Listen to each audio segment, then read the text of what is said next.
What is the next wave of the social enterprise? Well, I think what's exciting about what's happening in our whole industry is you see these transformational forces that are happening.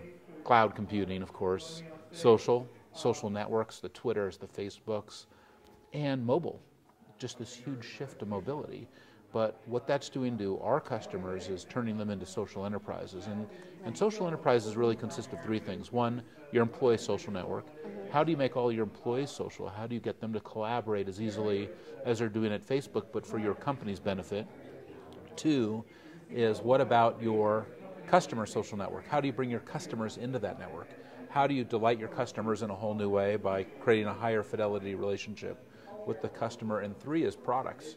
How do you build product social networks? How do you bring the product right on to the social network? Right after our interview, I'm actually flying to Las Vegas to go be with Toyota, because we're building an amazing new car with them called the Toyota Friend. They have a Toyota Corolla, they have a Toyota Tacoma, they need a Toyota Friend, which is a car that I came up with for them that can be a car on the social network that you're having a conversation with your car. Am I charged? Am I ready to go? You know, do I need to make an appointment with the dealer? Do I need to go to the service station? It can be part of your social network. So everything's going to have a social network, everything from your shoes to your clothing to your car, right? You see that already. Like with Nike, you can see they've done amazing things by getting your shoes on the network. You see that like in your Facebook feed. Oh yeah, Kim just finished her amazing, run, and this was the pace, and here it is. And I mean, clothing manufacturers are like, oh yeah, here, Mark's temperature inside his jacket, Mark's temperature outside his jacket. Too much information. Too much information. But yes, you're going to have the ability to follow my jacket, my shoes, my car, and products start to come together where if you're a healthcare company, you have a CT scan, follow your CT scan. I'm not sure I'd want that on my Facebook, though. But you may want it in a private social network with your doctor. So you can collaborate and share securely with that doctor. So where do we draw the line? How many social networks are too many social networks? How many things that you follow are too many things for you to follow? Where do you draw the line? I don't think you can follow too many things, because you're only going to follow things that are relevant to you.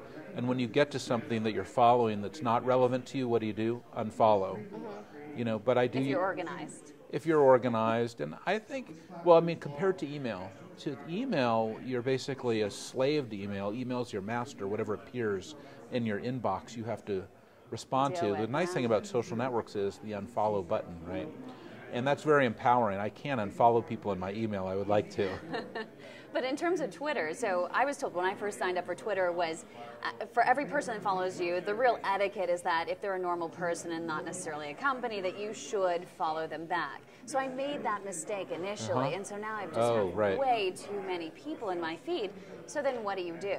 What are the rules for Twitter? What are the rules for social networks? You're seeing pristine brands get dramatically impacted because they don't know how to operate on social networks. Look at the equity decline in Netflix, because when they announced the price increase, how it was handled on the social networks. Look at Bank of America with Molly Catchpole this week and how she's basically disintermediated their price increase. Look at Ashton Kutcher, who this week is in hot water because what he said about Penn State last week. So pristine brands on the internet rapidly taken apart because people don't know what to do on Twitter, on Facebook, how to get empowered. These are new territories we have to understand. But here's the question, is Penn State listening to what its fans are saying about Joe Paterno and bringing Joe Paterno back? If you don't listen closely to the social networks to really understand what your customers want, what society wants, you end up with this dramatic disintermediation. Look at what's happening with Occupy Wall Street. Came out of Adbusters, which is the Canadian marketing group, basically saying we need change and disruption and organize the first protest through social networks. And you see how social networks are used by the Occupy movement to create dramatic transformational change in society. You're seeing that same opportunity for companies. It's interesting because we've seen social media and social networks truly lead to major uprisings and government shifts around the world. And I'm curious whether you think that Occupy Wall Street could be just the beginning for that to happen right here in the United States. And do you think, on top of that, do you think that the Obama administration is listening? Well, I think it's two different questions that are kind of in one category, which is, are we seeing a social revolution? We're seeing this new technology, and now we're seeing the technology really impact society. And I think Occupy Wall Street is really the beginning of that change. We talked about the commercial aspects of the change in regards to cars, or regards to even, clothing, or even we talked about Coca-Cola and how they're using social networks, the #1 fan page on Facebook. But when you look at government, is it open enough? I mean, it's our government. It's a government for the people, by the people. Why does government not just have an API? Why can we not push and pull all of our data? This should not, obviously citizen privacy has a role, but government is our government. We should be able to read and understand government and help create efficiency in the government. Government should not be disintermediated from us, and government should not be so bifurcated in these kind of polarities that we see in Washington that there's no progress.